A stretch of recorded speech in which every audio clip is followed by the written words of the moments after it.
সংগীতা দেৱী এই মুহূৰ্তত আপোনাৰ কাষলৈ আহিছোঁ আৰক্ষী ছাউনীত অস্ত্ৰ ভাণ্ডাৰৰ দায়িত্বত থকা কনষ্টেবল বিজয় বৰাৰ গুলীচালনাৰ খবৰ এতিয়া বিজয় বৰা ক'ত আছে সেই তথ্য আৰক্ষীয়ে লাভ কৰিবলৈ সক্ষম হৈছে নেকি বা আৰক্ষীৰ যিখিনি তদন্ত প্ৰক্ৰিয়া গতিকে প্ৰাথমিক তদন্ত প্ৰক্ৰিয়াত কেনে ধৰণৰ তথ্যসমূহ পোহৰলৈ আহিছে আমি সেয়া জানিব বিচাৰিছোঁ আপোনাৰ জৰিয়তে এঞ্জেলা সাহেব কালি সন্ধ্যা প্ৰায় 6:30 বজাত যি ঘটনাটো সংঘটিত হ'ল পুনিতপুৰ আৰক্ষী ছাউনীত অস্ত্ৰ ভাণ্ডাৰৰ দায়িত্বত আছিলে কনষ্টেবল বিজয় বৰা তেওঁৰ হাতেৰে তেওঁৰ বন্দুকৰ পৰা গুলি ফুটাৰ পিছত এটা হাহাকাৰ পৰিস্থিতিৰ সৃষ্টি হয় আৰু তাৰ পিছৰ পৰ্যায়ত যিখিনি ঘটনা সংঘটিত হ'ল ঘটনাক্ৰম হ'ল তাৰ পৰা আমি তথ্য আচলতে সঠিক তথ্য কোনো কাৰণতে আমি পাবলৈ সক্ষম হোৱা নাই কাৰণ আৰক্ষী প্ৰশাসনৰ তৰফৰ পৰা আমাক কোনো কথাই জনোৱা হোৱা নাছিল আমি আমাৰ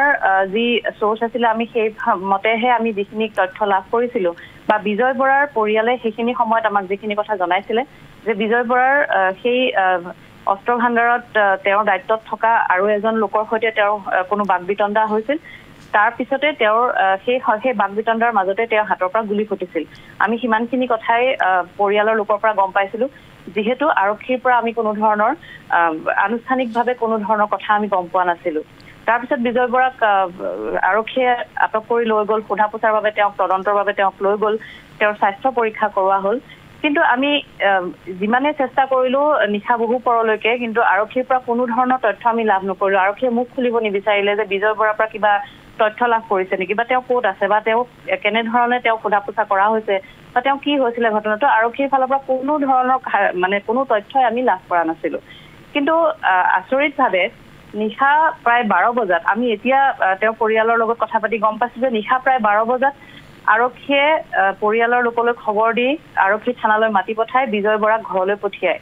অৰ্থাৎ আমি সন্ধ্যাৰ পৰা যেতিয়া বিজয় বৰাক আমি বিচাৰি আছিলোঁ বিজয় বৰাৰ তদন্তৰ বিষয়ে আমি পোষ্ট কৰি আছিলোঁ আৰক্ষীৰ পৰা জানিবলৈ বিচাৰি আছিলোঁ আৰক্ষীয়ে আমাক কোনো কথাই জনোৱা নাছিল আৰু এতিয়া আৰক্ষীৰ তৰফৰ পৰা কোৱা হৈছে যে অস্ত্ৰ ভাণ্ডাৰ যিহেতু তেওঁৰ দায়িত্বত আছিলে গতিকে তেওঁ বন্দুক চাফা কৰি থকা অৱস্থাতে তেওঁৰ ভুলবশতঃ তেওঁৰ হাতৰ পৰা গুলি ফুটে যদি সেয়াই সঁচা কথা আছিলে তেতিয়াহ'লে সন্ধ্যাৰ পৰা নিশা পৰ্যন্ত সংবাদ মাধ্যমক কিয় একো কথা নজনালে আৰক্ষীয়ে সেই এটা প্ৰশ্ন আহিছে আৰু অন্যান্য কিবা প্ৰসংগ থাকিব পাৰে নেকি সংগীতা দেৱীয়ে গোটেই ঘটনাটোত ভিতৰুৱাকৈ যিসমূহ তেওঁলোকে সংবাদ মাধ্যমক জনাব বিচৰা নাই সেয়া বহুকেইটা প্ৰশ্ন এতিয়া সংবাদ মাধ্যমে এতিয়া ভাবিবলৈ বাধ্য হৈছে আৰু এটা কথা আমি বাৰে বাৰে ক'ব লাগিব যে শোণিতপুৰ জিলা প্ৰশাসন আৰক্ষী প্ৰশাসনৰ পৰা সংবাদ মাধ্যমে কোনো তথ্য লাভ নকৰে আমি বাৰে বাৰে আমি কোনো এটা ঘটনা সংঘটিত হ'লে প্ৰথমে আৰক্ষীৰ পৰা নিশ্চিত তথ্য লাভ কৰিবলৈ আমি চেষ্টা কৰোঁ কিন্তু আৰক্ষীৰ তৰফৰ পৰা কোনো ধৰণৰ আমাক সঠিক তথ্য কেতিয়াও নজনায়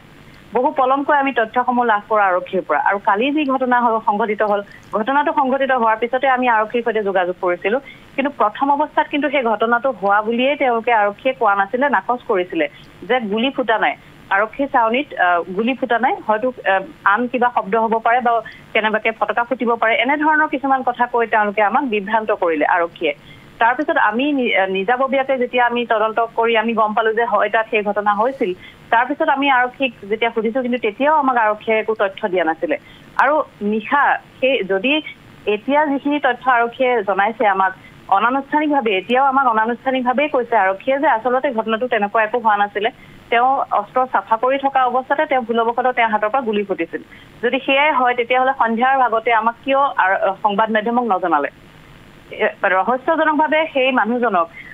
কনষ্টেবল বিজয় বৰাক লুকুৱাই ৰখাৰ আঁৰত কি আছিলে তেনে বহুত কথা আছে আৰু যিহেতু তেওঁক আৰক্ষীৰ ফালৰ পৰা তেওঁক স্বাস্থ্য পৰীক্ষা কৰোৱা হৈছিলে সেই স্বাস্থ্য পৰীক্ষাৰ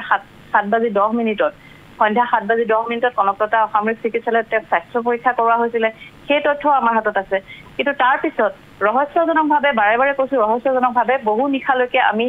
কনষ্টেবল বিজয় বৰাৰ কোনো তথ্য লাভ কৰা নাছিলোঁ আৰু সেইখিনি সময়ত সেই নিশা 12 বজালৈকে কিন্তু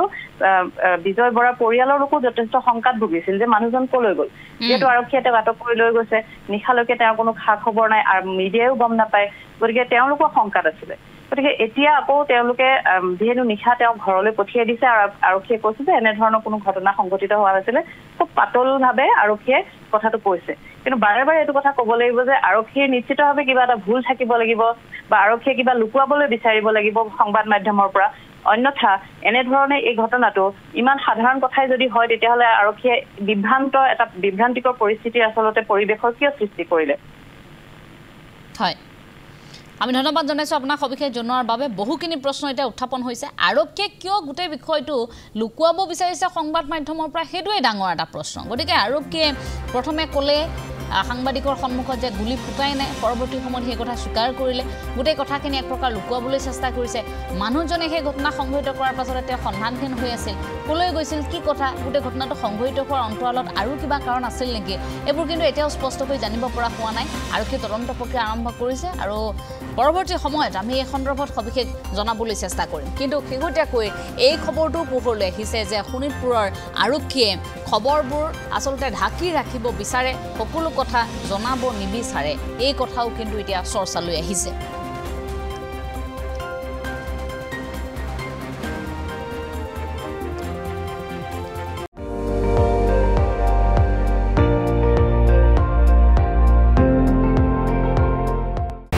আপুনি চাই আছে ND24 সৰ্বশ্ৰেষ্ঠ নহয় সৰ্বোত্তমৰ দৌৰত